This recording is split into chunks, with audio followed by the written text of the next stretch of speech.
I want to go back to, you mentioned before that you forget that you're bald. Yeah. You suit your bald, don't you? Thanks. You do? I think I do. And I just want to know at what point you made the decision to go, I'm bicking it. Have I ever known you when I've been bald?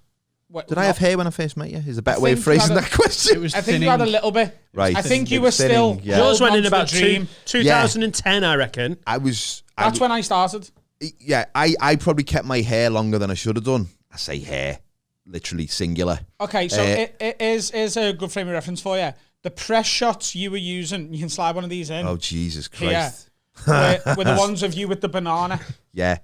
A Labour government got a bit of hair on them. Labour government was in power when that was taken. That was 2008. that was a long time ago. But they're the ones that were like. Yeah. So that's how I remember you as when I started. Yeah. I kept my hair longer than I should have done because I'm tall. Yeah. So less people saw it. But I always say this to anyone. Just walk around with that done. Honestly, but I never booked gigs in where there was a balcony. Yeah. I just wouldn't. No balconies and no. Who else on the bill? Is how tall are they? I can't do it. I'm busy. Not gigging Wrigglesworth. Yeah, can't do it with it. And he's got a cracking barnet as well, hasn't he? So I always say to anyone who's on the fence about that, being bald is great. Going bald is horrible. Because once you've made that decision, it's great. And I had a chat in a pub with a guy one Christmas, and we just got, me and my mates were in one corner, and they were next to us, and I got chatting to him, and it was dead hot, and he had like a coat on and a hat. And what's going on with your hat? He went, I'm losing my hair. And I said, well, just pick it off, mate. Look at me. I was like a trendsetter for him. And he was looking at me going, I haven't got the guts to do it. And I felt like I gave him like a motivational talk to do it.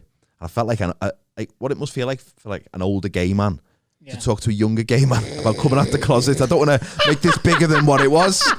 It's just the same. It's exactly the same. Dad, sit down. I've got something to tell you. I'm coming out as bald. We know, son. We've known for a long time. We've suspected it for years. I've been lying to myself. When you came out of your bedroom at 7 with a shower cap on, we were like, son, you've got a 14-inch forehead. We know. So I was absolutely bladdered, and I left the pub feeling like I'd made this big impact on this young individual, and he probably just thought I was a dickhead, didn't he? It's very rare. He's gay now. He's gay. I think he misunderstood what you were talking about. You just need to fuck, man. And be bald. It's very rare someone looks stupid bald, but it's very easy to look stupid balding. Oh, yeah. Do you know what I mean? Oh, yeah. When it's like just like the middle of your head backwards. Yeah. And your hairline's like, waving at you and that. You to be called a baldy because I shaved mine off when I was 23. Right. And I remember being on the train over to Leeds, and it was brutal. There'd been like a concert of all the X Factor, or like I was probably 2006, 2007, and there was loads of like brownies and girl guides in the troupe who'd all been, and they were just dominating the carriage, and I was getting fucking heckled by like 10, 11-year-old girls going, baldy, like just getting shit. When you're that age, you're like, oh, why am I bald at 23? By the time you get to 30 and you're losing your hair, as long as you shave it off, you're like, yeah, I'm just bald. Like, it's fine. It's when you're a bit younger and it's going, that's the hard bit. Did you have nice hair? Did you have nice hair when you still had it? I was balding. I was trying to spike it up.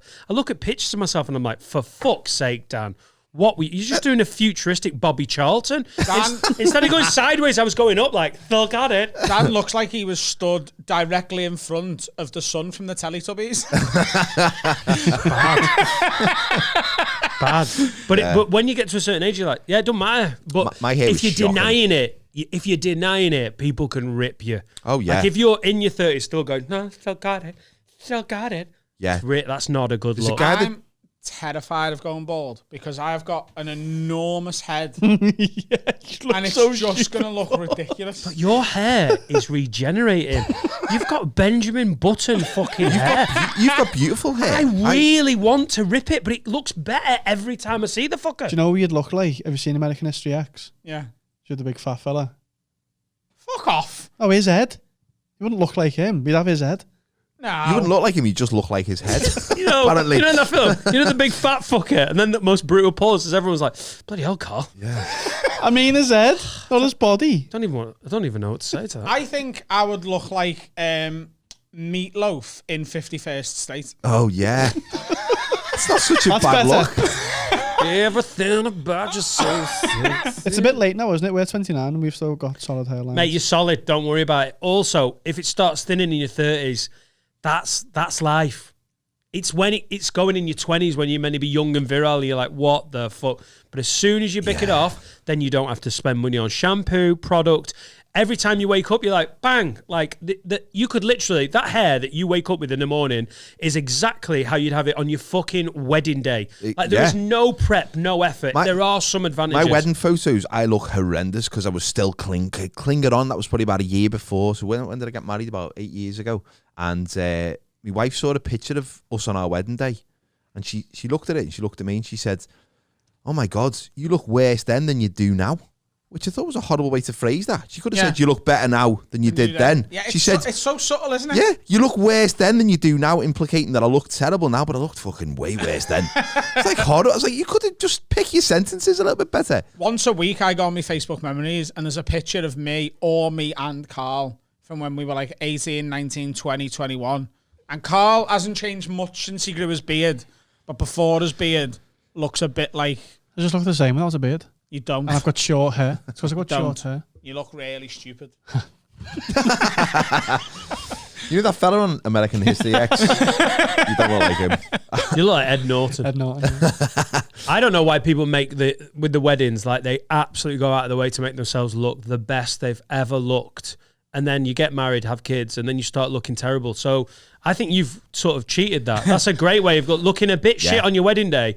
Means every time you look at those pictures, like, do you remember our wedding day? Fuck, I look great compared to then.